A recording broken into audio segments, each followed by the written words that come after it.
Welcome to the Art of Succession podcast with Barrett Young.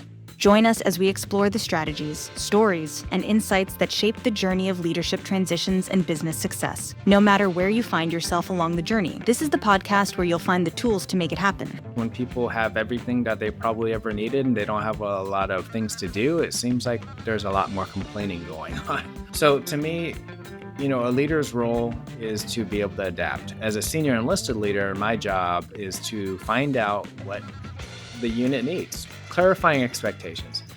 Hey team, this is the direction in which we're going and this is why. We'd love for you to be involved in this, right? Because you're the ones on the ground that knows. My name is Barrett Young, and this is the Art of Succession podcast. My guest today is Joe Bogdan, a retired Chief Master Sergeant in the U.S. Air Force and a human resource professional with JALL. Joe's a friend of mine from church and just retired after 24 years, and we'll be sharing lessons today from the military on succession planning and legacy. Joe, welcome to the Art of Succession.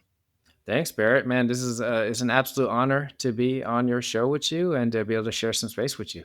Thank you very much. I appreciate you being on. So this interview is going to be a little bit different. As you know, my guests are typically people who've bought a business or just sold a business. And we were talking about this, and I think that the military offers a specific model that could be helpful for this succession planning audience.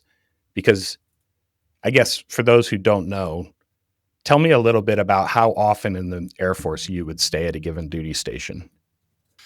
Yeah, so it would be it varies depending on, your specialty and whether or not that mission or that skill set's needed at a particular military installation. But typically, an enlisted airman like I was would move around anywhere between once every 3 to 4 years.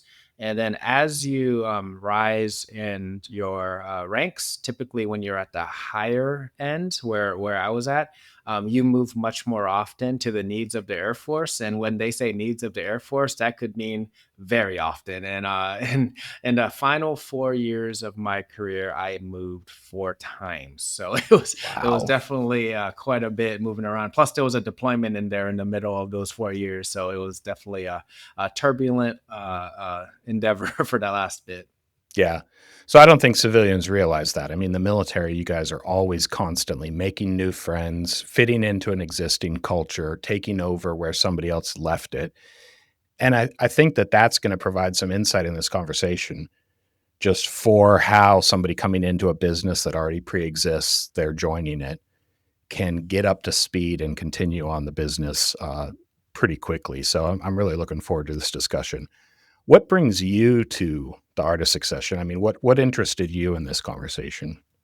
Well, I mean, to be frank, I think just talking to you, Barrett, it's always been fun. So I think that's great. And me personally, I just have a passion for sharing what I know with others. One of my life purposes, I've shared this pretty often, is to develop world championship winning coaching trees. Meaning, if I get to be in an opportunity where I'm the head coach per se, then I'd love to help grow and develop other people to help let them be head coaches somewhere else as well. So that's what probably got me into my last position in the Pentagon as the chief of force development, where I got to do policy and shape how we develop and grow our people to include succession planning across the entire force. So it's a passion of mine, and I thought this would be a great opportunity to talk to you about it.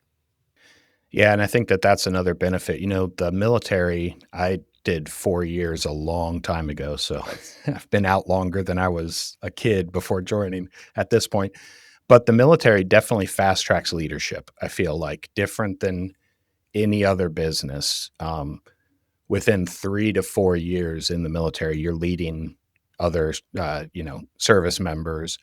Within 6 years, you're in charge of a company of, effectively 40, 50, 60 people. So you at your last duty station were senior enlisted for how big of a unit there? So my last position before the Pentagon, I would say, because the Pentagon, I didn't lead a lot of people directly because I was doing more policy and engagement for about 410,000 people across the globe. But before that, in my last position where I was in a senior leadership position, was in Korea, where it was about 500 people. Yeah, and we had a command team that oversaw all the functions that maintain and sustain and do all the construction, facility maintenance on the entire installation, which is about the size of a small city. Okay. So help my civilian listeners because on the outside looking in, they might be thinking, oh, well, that's easy. You come into a new duty station and you're just the top ranking person. So everybody has to listen to you. So I don't see what's so hard about leading 500 people when you're the highest ranking one. Could you provide a little context there for what's difficult about that? Is it a pull versus push? And also what the rank, what it means to be a senior enlisted personality unit? Yeah, that's a great question. So I'm in the corporate world now and overseeing similar functions, but of course in a civilian environment. Some of them are unionized, some of them aren't. And coming from the military, I discovered that there are so many things that transfer, and people are people. It doesn't matter, right? I think that a lot of people perceive that in the military I tell you what to do and you have to do it. Well, yes, like I think that there's of course legal things that drive that, but at the same time people are still people. And from a human resources perspective, I can't fire you. You know what I mean? Like, I have to figure out how to make this work, or we have to figure out how to get rid of you in a very long, drawn out process, right? It's almost like working with union personnel, right? There's a lot more steps to that. So I think, in my personal opinion, there's not that much of a difference. So I can, somebody might say, okay, so you're coming in and you're the leader of 500 people. How hard is that? I was like, well, I mean, that'd be similar to walking into a corporation that had a CEO and then they left and maybe everybody even loved, maybe they hated him. I don't know, with that him or her. And now you're stepping into that. The challenges are going to be very similar. Gotcha. Okay. And then again, talk to me about that rank, like where senior enlisted fits into for our civilian audience. Yeah, absolutely. So it's funny because I'm a HR business partner now, and really, as a senior enlisted leader, that's almost like hybrid between an HR business partner and an operations level manager for an organization, right? So for 500 people, I would be charged with working on all of the uh, strategizing the workforce development, workforce planning, right? And making sure we have the right people in the seats, as well as making sure they're developed. And of course, out of that 500 people, it wasn't all military. I had about 100, and some of them were civilian employees, federal employees. And I would advise my commander and also drive. Some of those things. So my commander would like be the CEO, maybe of the organization, and advise them on all things people related. I would also be growing and mentoring the senior enlisted leaders that were my subordinates to ensure that they understood how to fill my seat one day while they were and giving them advice on the operational piece of it. Because the cool thing about the military is I did their job already. Because the only way I could be in the job I'm in now is if I've done their job. So we grow up into these positions. So providing a lot of mentorship and guidance up, down, as well as providing insight on the direction of the entire workforce. Yeah. Talk a little bit about providing guidance up because the military has a very distinct enlisted versus officer path. And I know that when somebody comes into a business and they're learning it and they plan on being an owner, they have a different relationship with people who might have been there for 15, 20, 30 years. Like, I need to learn this, but at the same time, I'm going to end up being your boss probably within the next 4 to 5 years. So talk about that role, that distinctive line between officers and enlisted and how you coach and lead and teach someone who might be just out of college, but technically outranks you. Yeah, that's an interesting dynamic that we shift into, because a lot of times at the lower levels, a senior enlisted person, we're charged with mentoring and developing our leaders, even though they outrank us. They're younger than us most often, like you described. A lot of that has to do with set expectations beforehand. I believe we've created a structure where that's standard. Like, they know, like a person might outrank me but they know that they don't have out experience me. So, so, and also I'm closer to the ground level of what's actually happening.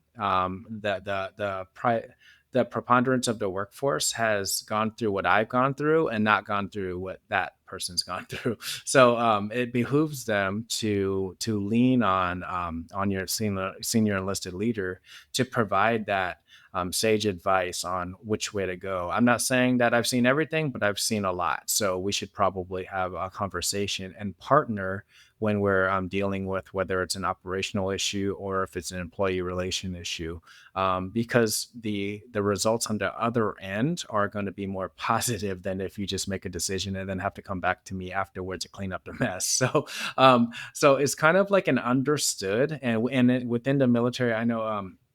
Barrett, you served for a while as well. Most of our best leaders, when it comes to in the command positions, they understand that. They're typically more effective and they're more successful because they understand that they have a person like me in my role to provide that advice. And that's not really that different than what I'm doing right now as HR business partner. I have account directors that are responsible for the leadership, and the decision in the end is theirs, not mine. But it behooves them to listen to me because I have a connection up and down to their boss also on how well they're doing and how much they're listening. So I think that a lot of these matrix organizations, it just kind of works. The expectation's already there. But if it's not, I would highly recommend that having something like that, because it's if you're making decisions in a vacuum without people that are very well experienced on something maybe you're not that experienced on, it's probably gonna result in less than desirable effects. Yeah. Yep. All right. I want to shift to a specific succession event in your career. I asked you to like pick one, maybe command or duty station that you took over because you've had over 24 years. Do you know how many? Can you count? Can you remember all of them? Yeah, no, not all of them. And this was actually a tough one when you Okay. asked me to think of one because I was like, well, there's so many different ways we can go with this conversation. And I was trying to come narrow down to one because I know we're limited on time. So which one could bring the most value to your audience? And I can go with a couple. And I think the one that I would go that's probably most relevant is when I got to Germany. When I got to Germany for an assignment. So just to set the foundation, it was I had just finished a grueling tour in Korea where the operations tempo was extremely high. It was brutal. What's that mean? Operations tempo. Meaning that we were oftentimes working 16-hour shifts a day just to get the work done, and oftentimes a half a day on Saturday at minimum. The reason why was because there was the best way to translate it is there's way more work orders coming in than I have people to get them done. Right. So when you talk about an entire installation, you're talking about housing towers that are out of heat because the infrastructure is failing and I have to have people over there. But then the dormitory over here goes down, or no hot water in the dining facility, or the childcare facility doesn't have heat for the kids. It's like every day it was something. Right. And I've seen things I've never seen anywhere else that I've seen in Korea just because of the age of the infrastructure there. So it was a grueling tour with a lot of turnover. So I think I'd equate that to retention rates in another organization. We just move people in and out of Korea because it's so hard very quickly, meaning they're only there for about a year. So I would equate that to like, think about if you had a company and every year you had a brand new staff. Like Complete turnover. complete turnover. So and then me, I guess I was a masochist. I decided to stay there for 2.5 years. So I got to see multiple rotations of people and teach the same stuff over and over again. So long story short, that was a very tough tour. And then I was very happy to get to my next assignment in Germany where the infrastructure wasn't as challenged and the operations tempo was a lot more reasonable. But when I get there, I discovered that, you have different problems. And no matter where you go, there's going to be issues, just a different flavor of them. And what it was there was I had 600 people in that unit. and the work wasn't nearly as high. So when they weren't deployed somewhere else doing some mission, they were at home twiddling their thumbs. And I don't know, Barrett, you probably know when you have a lot of free time when you're a service member, Do young not service leave them member. unsupervised. So let's just say I had a lot more HR issues. The idle hands are the devil's plaything. That's about the Yeah, military. absolutely. So I will say that we had to work on we had meetings every Monday and Friday on all the disciplinary issues we had, and we had to honestly, that was probably the time where I had the most that we actually had to evacuate out the Air Force, quit on expedite out. Like you're no longer going to be part of us, whether that's through court martial or other type of separation strategies. And that was probably, I think we did 6 in the first couple months I was there, which is a high number of It people. is. Yeah. So yeah, so that was the one I landed on when I thought we could talk about a And succession story. how long ago was this one? This one was I got there in 2018 and I left in 2020. Okay. So, mhm. Okay. Um, so you are coming out of a context where you're just always technically busy and you're going to a new duty station. You're like, oh, this is going to be such a break. And you get there and all of a sudden now you're very much just personnel busy. Like the tempo is not where it was, but you've just got lots of HR personnel issues that you've got to deal with instead. Yeah, I have that, and surprisingly, I have a lot of morale issues.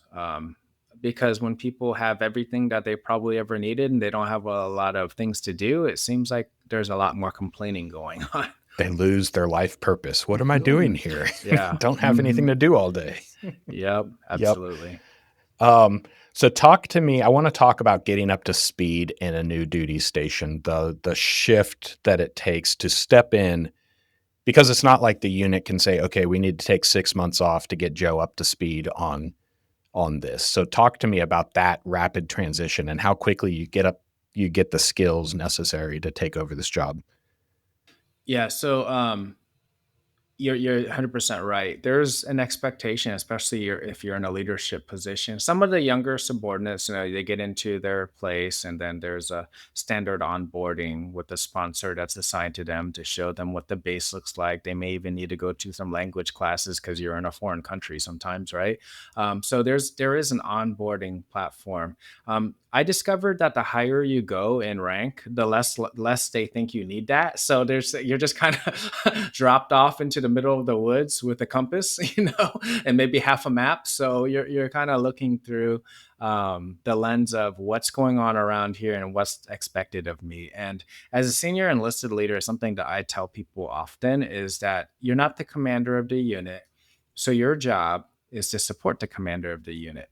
And what I mean by that is find out what that commander's strengths and weaknesses are so that you can fit and adapt to that situation to fit that role, and find out what the unit needs. Because every unit's different. Even though we have the same mission overall, the unit's different. So find out what the strengths and weaknesses of the unit are, and what are the problems that you can actually address and deal with, because there's probably going to be a handful of problems that you just either don't have the capacity to deal with immediately because they're super complex, or they're things that you just have no control over. So identify those things early so that you can start using your time, managing your time effectively. Talk to me about that adaptability that you described, because I know in leadership there's a lot of emphasis on, oh, you just need to work in your strengths. And if you have weaknesses, you just need to hire people to shore them up. That's great. But sometimes being a leader also means adapting and developing new strengths. So talk to me a little bit about that, because I know that you also know what your strengths are and what you're strongest at, but also the mission sometimes requires something different. Yeah, I would say that adaptability, there's a couple great abilities I think that every leader needs to have. One of them is dependability. uh, one of them is availability. I tell my people all the time, hey, one of the greatest abilities you can have is availability. Like, are you available? Or are you always hurt? Are you broken? Are you sick all the time? I mean, I get it. You have issues, but if you're not on the field, you're not available. I don't know how effective you could be for us, right? So a big one for me is adaptability as well. And I think I can go on a tangent about this, Barrett, but but I'm setting it up adaptability, for you. adaptability is, I think, one of the key skills of any leader. Because if you're going to walk into an organization and tell everybody that they need to adapt to you, you're going to not last very long in these leadership roles, right? You need to adapt. I believe that leadership is about serving your organization, serving the people above you, serving your clients, your customers, as well as your subordinates, right? And giving them the resources, tools, and also maybe instilling the discipline that they need. But that takes adaptability, because you have to be able to adapt to the different people you have, the different environment you're in. Um, the different things that might happen. Case in point, COVID. Like if anybody just continued to lead and execute the way that they were doing before COVID, during COVID, I'm sure they didn't do very well, right? I mean, you have to be able to adapt to different situations. That's one thing I think the military teaches us very well, because we have to adapt for a war that we don't understand is happening yet, right? Like we don't know what it's going to look like. We call them volatile, uncertain, complex, and ambiguous environments. We don't know what it's going to be, so we have to prepare for anything, right? Sometimes that leads to a downfall, but because we end up doing a lot of just in case training that spends a lot of time on things that we maybe won't ever face, but it prepares leaders. It prepares us very well. So to me, a leader's role is to be able to adapt. As a senior enlisted leader, my job is to find out what the unit needs. What does my commander need? What does my boss need? And there's been times where my boss was very introverted and was very much about task management and some of those other long-term projects and stuff like that, and which is great. A lot of commanders are, by the way, and I got to lean on my strengths to be what some people would say maybe an inspirational leader, being the one that goes out and is active and visible in front of my people, and I got to lean on some of those strengths, which I thrive in. But I've also been part of a command team where the boss was very much the person that wanted to be out front. He was not administratively inclined. He was very much the person who had to be had the last word no matter what, and the first word. So and but what he needed was somebody to make sure that all of the administrative things that the organization needed to continue to move forward were done by somebody else. And that's where I fell into. And is that in my job jar?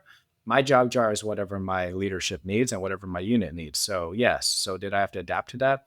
Absolutely, because that is not something that I thrive in. And when I went home, was I more tired because it wasn't something I enjoyed doing? Yes, but it was what the unit needed, and leaders do what the unit needs.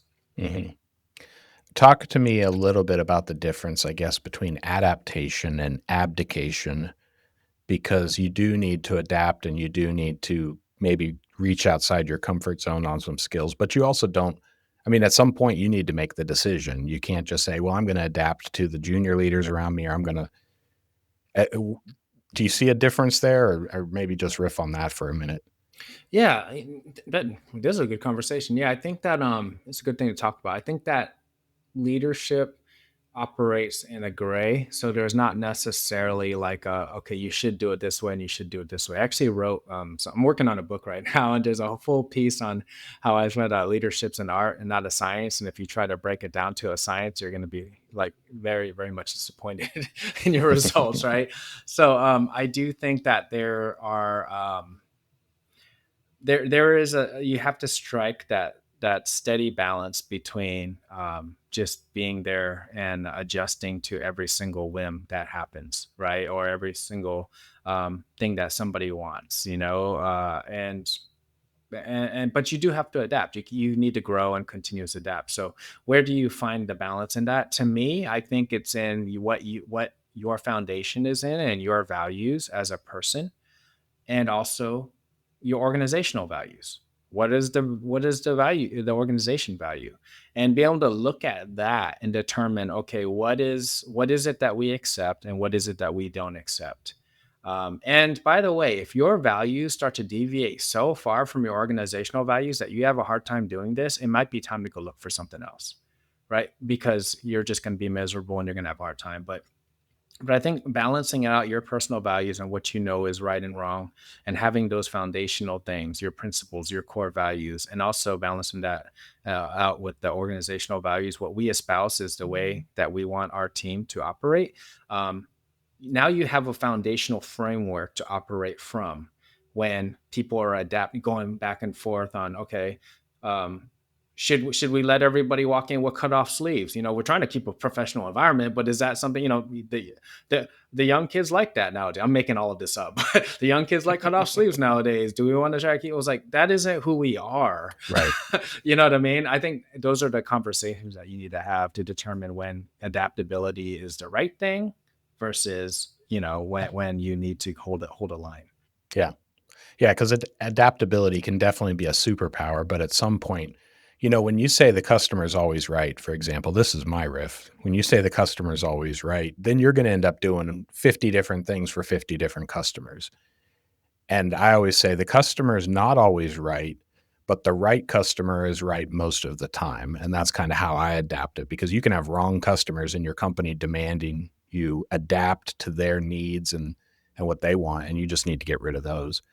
But what you're talking here is really, I as a leader need to adapt to what my organization core values are, or my organization delivery is, what we stand for as a company. And we're not going to adapt that. We're going to determine what that is and say, this is what you get when you come to us. And if you don't want this, then you need to go somewhere else.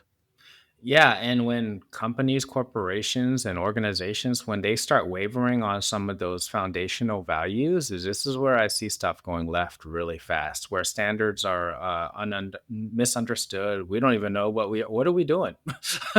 Coming to where we have no idea what is this. And it actually makes customers angry because they don't you don't have the dependability that you talked about there, and they don't know what the consistent product is that they're going to get. They're going to get a lot of delivery based off of whim and based off of, well, I just had to adapt to this client over here and I forgot I was adapting to them and now I switched over to you and you weren't Yeah. expecting that. So, yeah. Yeah, that's like trying to please everybody. I mean, just think about it. Think about just your family. If you have a big family, imagine like trying to actually please every single person in the family with every decision you make. Good luck. Yep. I have one person I need to please. Yeah. And Yep, it's not my absolutely. kids. Yep. So, 100%. yeah. Okay. Let's talk about dealing with people within an organization that do not adapt, that have been there longer than you, that know how things are done around here, and you're the new person coming into this duty station in Germany. Do you have any kind of specific, I guess, specific people in mind or specific situations in mind where you did meet kind of like an entrenched, and well, you're only going to be here for a year or two anyways, and this is the way we do things here? You're always going to have those.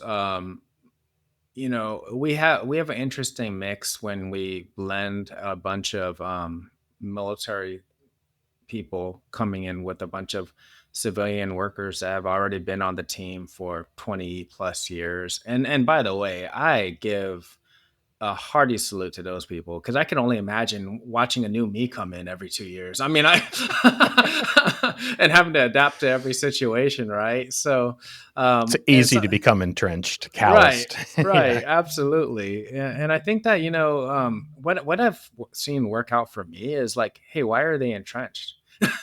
You know what I mean? Like just walking in with some authentic curiosity and honoring them while you're doing any changes, right? But why are they entrenched?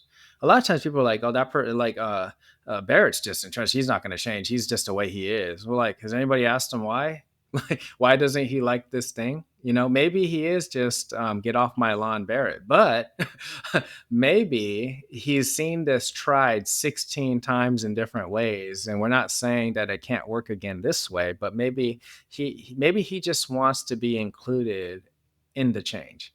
Maybe we should value his wisdom and experience of seeing this Groundhog's Day of leadership over and over again, trying to do the same thing, right? I've seen a lot of times that the lack of communication, and also, by the way, unfreezing the organization to feel the need for change is skipped. A lot of times we don't even go to that. Dr. Kurt Lewin used to say, there's three simple stages, simple but not easy to execute: unfreeze, change, and then refreeze by codifying in some type of policy. And usually the two parts that are skips are the unfreeze by making your people understand that there's a reason for some type of change. You just change it. Or you might think you communicated, but you told the three people in the room at the time. And then the last part is actually like codifying the change. And if you see organizations constantly changing, it's probably because they haven't actually codified or put into policy the change, the refreeze part. Hmm. So the unfreeze, you're going to be there 2 years, and they're like, "What do we need to change for?"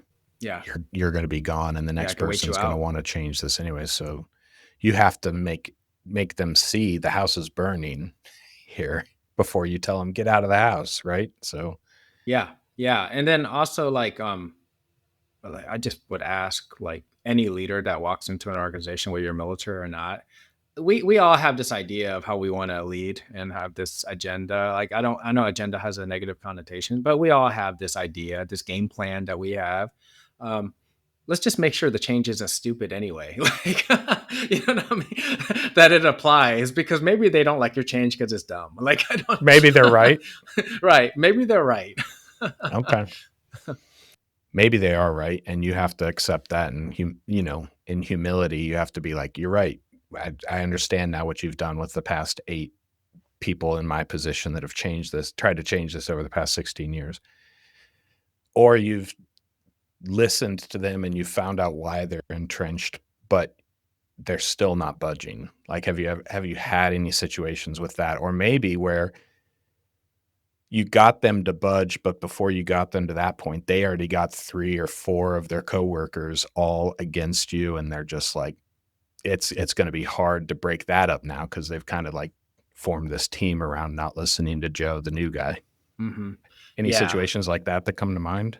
Oh yeah, I've seen them. I mean, you can do the best when it comes to managing the change. You can articulate the change. You can explain it to them. Although, like I said, I'll tell you that most of the times it's because we don't do a good enough job at that, right? To really be able to sell the change, I guess, and then really back it up with data and show people where they are in the change.